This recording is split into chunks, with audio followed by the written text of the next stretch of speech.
característicamente la AR. AR es una enfermedad autoinmune, eso en primer lugar. Es una enfermedad autoinmune, en primer lugar. ¿De qué tipo es? ¿Localizada o sistémica? Sistémica. Es una enfermedad autoinmune sistémica que compromete por lo general muchas articulaciones. Poliarticular. Es una enfermedad autoinmune sistémica poliarticular, ¿no es cierto? Simétrica. Entonces, generalmente se me inflama 2 o 3 articulaciones de esta mano, de la otra también. Simétrica, ¿no? Recurrente o crónica.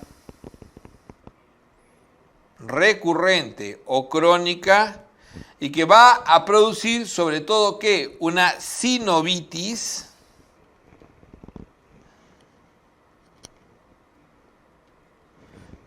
destructiva. Y entonces acá vamos a ver nosotros que inducido por linfocito T, CD4 fundamentalmente, va a haber una alta estimulación, ¿no? Un efector de respuesta, migración, efector de memoria y alta actividad de citoquinas, especialmente TNF, interleuquina 1, interleuquina 6 y la 8. Entonces, las grandes características, como decíamos, es poliarticular, ¿no es cierto? Poliarticular, simétrica, donde el paciente tiene epidemiológicamente, se ve en el 1% de la población del mundo, artritis reumatoide. Suele hacer un inicio entre 30 a 60 años. Eso es otra característica, ¿no? Otra característica. La relación mujer-varón suele ser de 3 a 1. Otra característica importante. Y es importante averiguar los antecedentes de AR en la familia. Antecedentes de AR en la familia. ¿Por qué?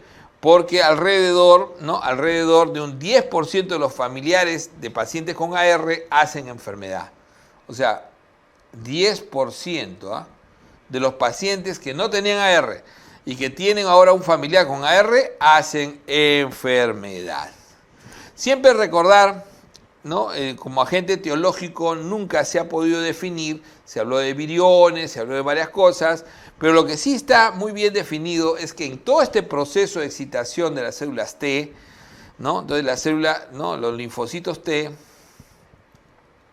van a inducir al linfocito B a producir dos anticuerpos. El anticuerpo contra el péptido cíclico citrulinado, el anticuerpo contra el péptido cíclico citrulinado, y el otro es el anticuerpo más antiguo, que es el factor reumatoideo.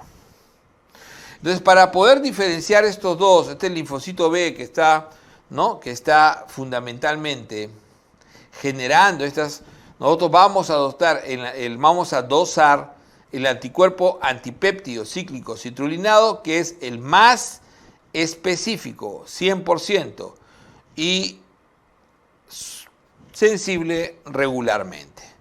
Mientras que el factor reumatoideo es altamente sensible, tan igual como el antipéptido cíclico citrulinado, y la especificidad es mucho menor.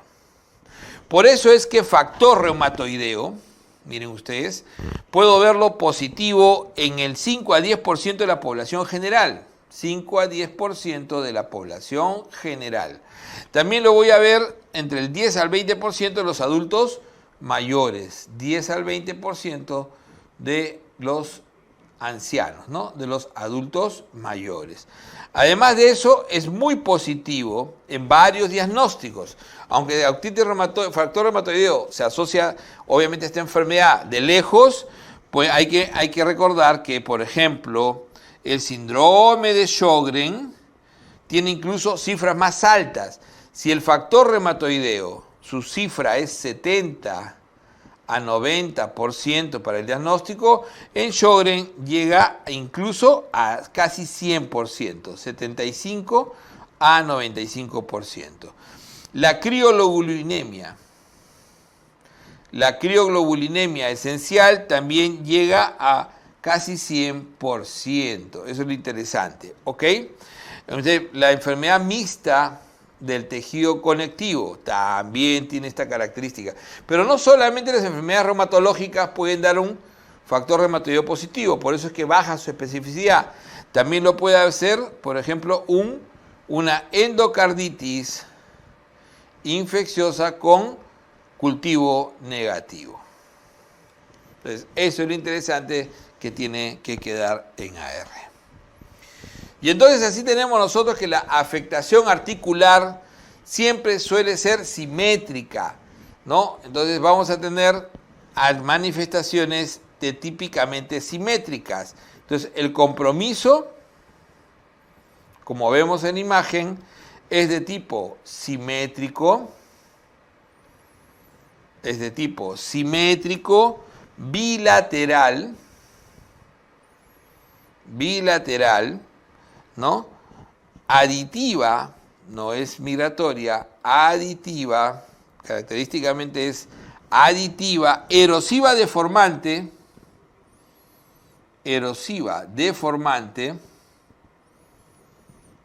y anquilosante, ¿no es cierto? Definitivamente. Y por último, anquilosante. ¿Cómo puedo evitar que todo este proceso sea así de malo? Fundamentalmente manejando, ¿no? Fundamentalmente manejando la afectación articular en forma temprana antes de que genere secuelas. Eso es fundamental. Entonces diremos que todo lo que es de mal pronóstico es lo inverso al buen pronóstico.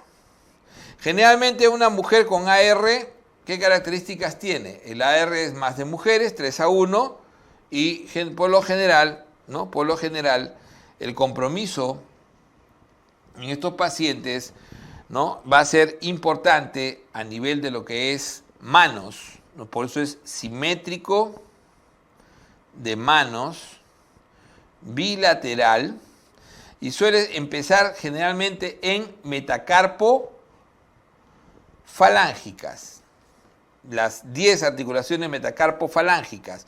Después siguen en orden de importancia, ese es el número 1, las interfalángicas proximales. Ojo, que no se debe, nunca va a comprometer las distales, que se compromete generalmente psoriasis y osteoartrosis. Entonces, interfalángicas proximales. De ahí que sigue muñecas, ¿no? O sea, los del carpo, ¿no? Muñecas. Y ahí recién ya bajan miembros inferiores. Y entonces en miembros inferiores ya, ¿no? Va a comprometer las metatarsofalángicas. Entonces de esa manera se da. ¿Cómo es respecto al pronóstico? Todo aquello que es dañino, entonces si es menor va a ser un buen pronóstico. Por ejemplo, es mal pronóstico, o dicho de otra manera, es buen pronóstico, ok. Es un mal pronóstico que el paciente tenga factor reumatoideo y antipéptido cíclico citrulinado altamente positivo. Mal pronóstico.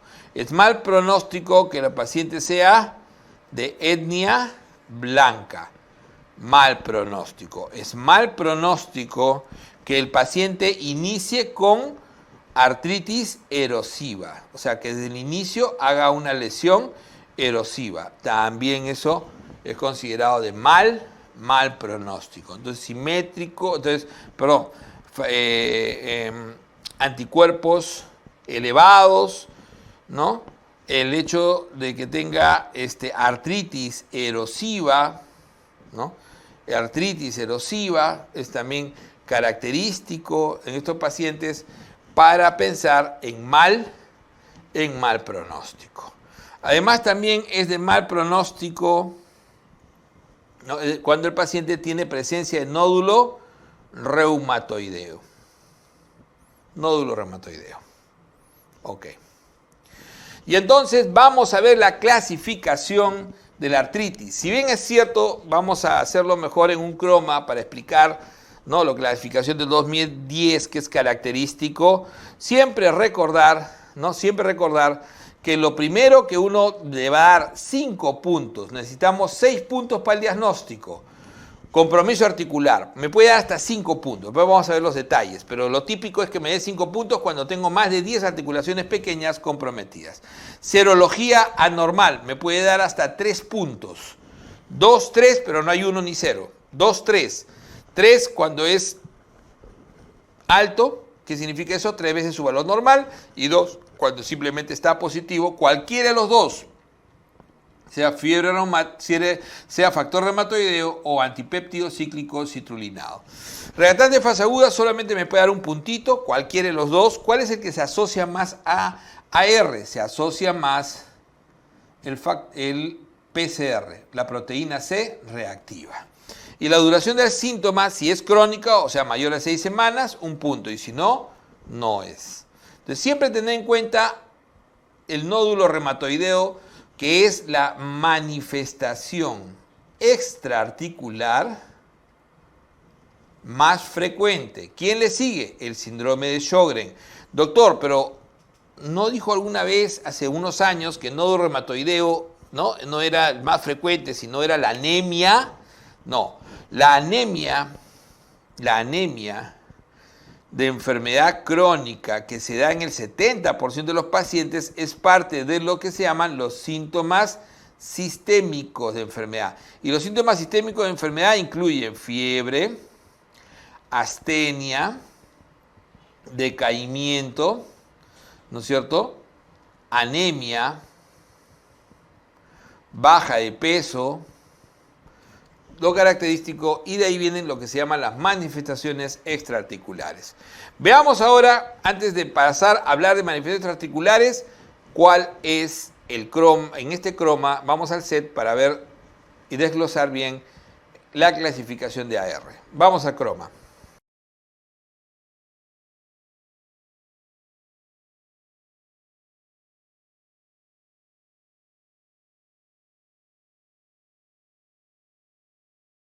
Y entonces en AR, ¿no?, está bien definido hoy en día los criterios, y estos criterios son muy importantes tenerlos en cuenta porque tiene 3 ítems bien definidos, ¿ok? Tiene tres y permite hacer un diagnóstico precoz, a diferencia de los antiguos criterios que no han desaparecido porque siguen siendo importantes para clasificar el AR, ¿ok? Los criterios antiguos.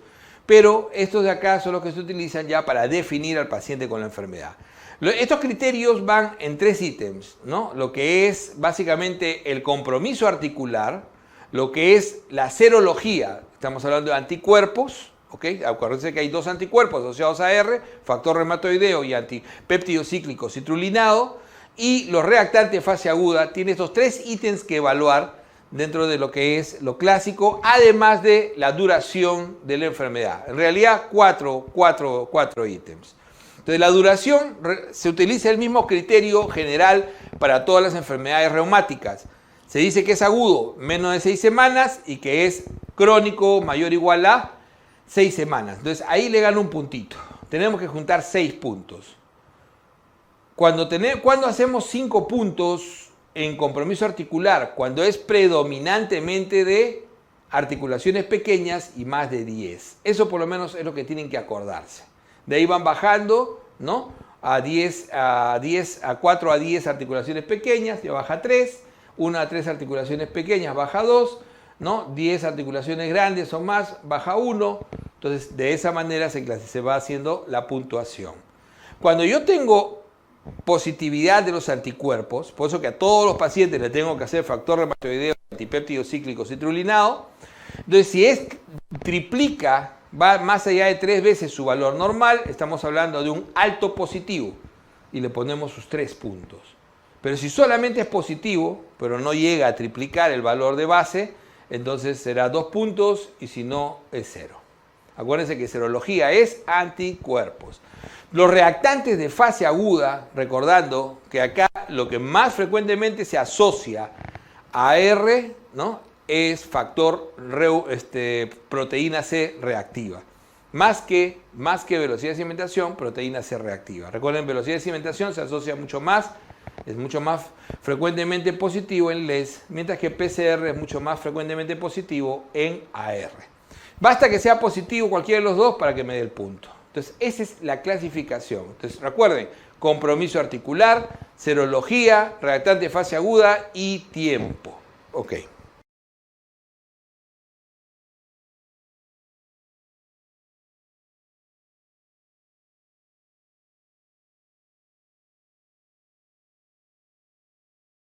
Entonces, no olvidar las manifestaciones extraarticulares. A veces nos olvidamos. Manifestaciones extraarticulares, número 1, a la cabeza, el nódulo reumatoideo. ¿Qué cosa es el nódulo reumatoideo?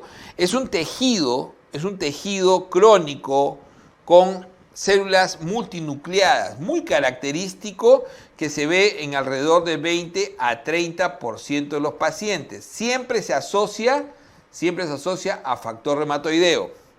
Puede presentar, lo más característico es que es a nivel olecraniano.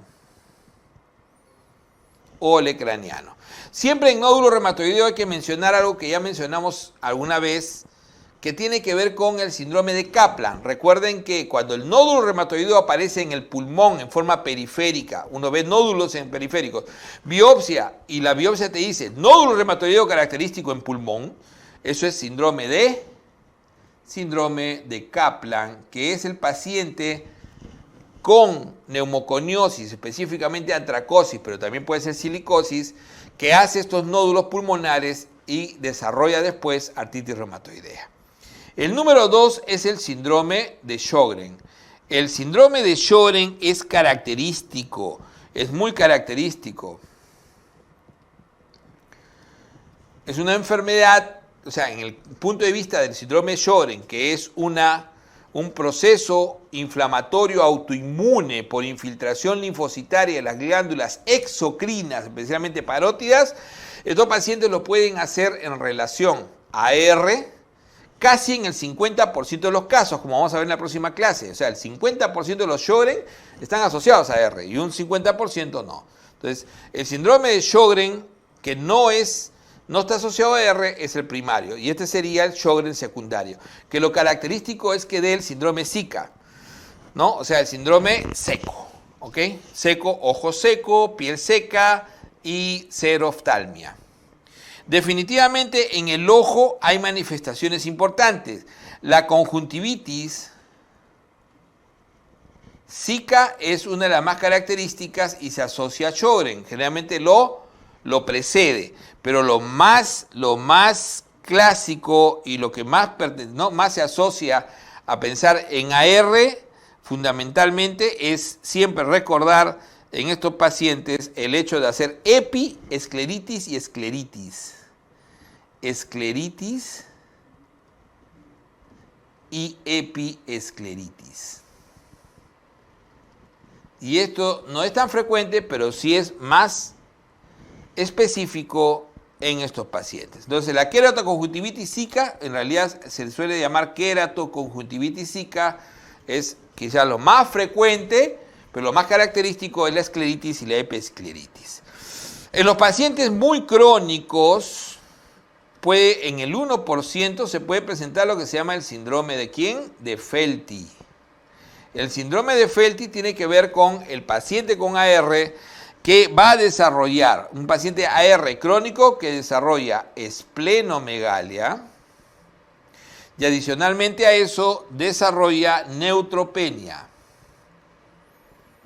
Estos pacientes son 100% factor reumatoideo positivo y ANA en el 100% positivo. Miren lo característico de estos pacientes. En el pulmón, siempre recordar que en el pulmón, en AR, la pleuresía tuberculosa es casi asintomática, produce muy pocos síntomas y no tiene importancia clínica, pero es característico. Pleuresía reumatológica o reumática, donde el paciente hace derrames pequeños que cuando se punzan son típicamente de característica verdosa, con detritus y con glucosa la más baja de todas, que puede llegar a ser incluso menor de 15. Eso es lo característico. Entonces, en pleura. Mientras que en pulmón propiamente dicho puede haber fibrosis pulmonar.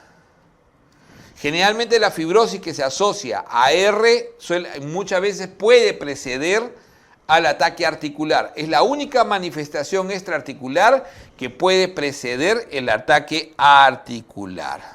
¿Ok? Siempre tener eso en cuenta. También se pueden producir lo que se llaman las bursitis, y especialmente, ¿no?, cuando se produce a nivel popliteo, ¿no? Y pueden producir lo que se llama el famoso quiste de Baker. La bursitis retroolecraniana, que puede producir el quiste de Baker, que es diagnóstico diferencial de trombosis venosa profunda por el intenso dolor, y cuando se rompe, la complicación que da con dolor a nivel de la pantorrilla intenso y edema. Entonces, eso tener siempre en cuenta. Respecto al riñón y las manifestaciones extraarticulares, recordar que es raro, pero cuando el compromiso es autoinmune directo por AR, lo que da es una nefropatía membranosa, cuando es directamente. Y cuando es como secuela del proceso inflamatorio, puede inducir, y esto es más frecuente, amiloidosis. Entonces, si te preguntaran, ¿cuál es la lesión más frecuente en AR en riñón? Amiloidosis. ¿Cuál es la lesión autoinmune asociada? Ahí sí sería membranoso. Entonces, ahí sí sería definitivamente membranoso. ¿Ok? Otra de las características, otra de las cosas que uno tiene que acordarse en los datos importantes en AR es el hecho de cómo las deformidades. Y recordar que las deformidades en AR, la más frecuente deformidad de todos es la desviación cubital. Recuerden, la desviación cubital, ¿ok? Esa desviación cubital de los dedos de la mano. En segundo lugar, ¿no? En segundo lugar, siempre recordar el compromiso del primer dedo de la mano, ¿no? La deformidad del primer dedo de la mano, la deformidad en ojal de botón o botonier del primer dedo de la mano. Y en tercer lugar, la desviación en cuello de cisne. ¿De quién? De la falange distal. Ojo que no es una artritis, acuérdense que interfalángica distal no se compromete. La interfalángica distal no se compromete, ¿ok? La interfalángica distal no se compromete, pero sí se hace la desviación cubital. ¿Por qué? Porque la interfalángica proximal, que sí se compromete, cuando se anquilosa, entonces apriétense ustedes ahí, miren, aprieten, o sea, hagan este efecto, dejen el dedo suelto, aprieten acá como si estuviera anquilosado. Y miren lo que pasa con la faldea distal. Siempre se desvía en cuello de cisne. Háganlo varias veces si quieren. Miren, aprietan ahí y miren cómo solito se desvía. Y esa es una desviación. La desviación en cuello de cisne es característico. Pero si les preguntaran, ¿dónde está la lesión cuando se da la desviación en cuello de cisne? Está en el interfalángica proximal. Mientras que la desviación cubital, la lesión está en muñecas y metacarpofalángicas. No olvidar que AR compromete casi todas las articulaciones, pero hay articulaciones que no se comprometen. ¿Qué articulación no se compromete en AR? Característicamente las de la columna. La columna no se suele comprometer, a excepción de la columna cervical, ¿ok? La columna cervical. Entonces la cervical sí se compromete. Pero la columna dorsal, lumbar y sacra, no. Dorsal, lumbar y sacra no se comprometen. Y lo otro que no suele comprometer a R, ¿no?, es la interfalángica distal, como habíamos dicho, que es muy característico en la artritis psoriática. Entonces, esas son las características de AR. Veamos ahora, para terminar, lo que es, vamos al set y veamos el manejo de AR y con eso terminamos la clase.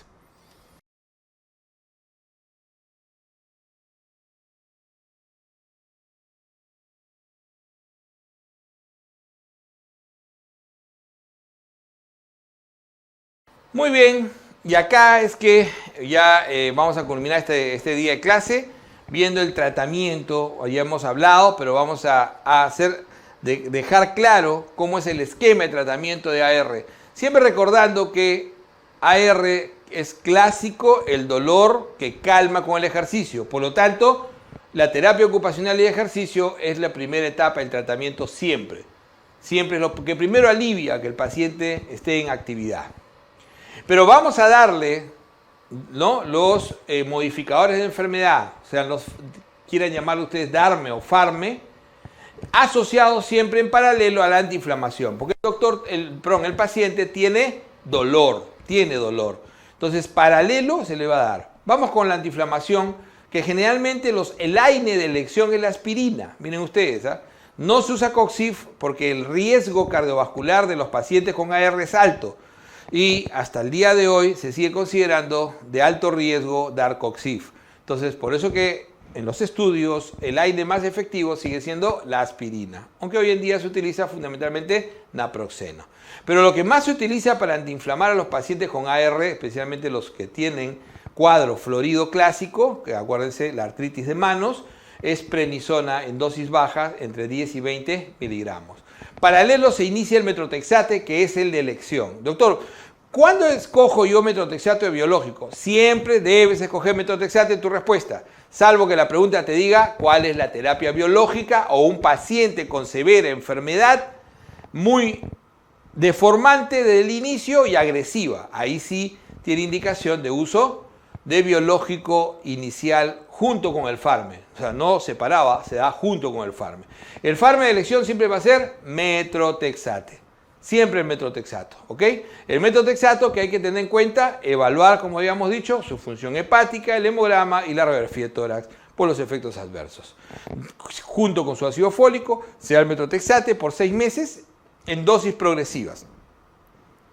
Hidroxicloroquina es una buena alternativa y llega a ser relativamente de elección en el adulto mayor, que ya tiene daño hepático y ya tiene daño pulmonar, por lo cual se prefiere la hidroxicloroquina, cuidando siempre la mácula. ¿Ok? Hay que ver siempre su examen de retina. Sulfasalazina y la fluramida suelen asociarse.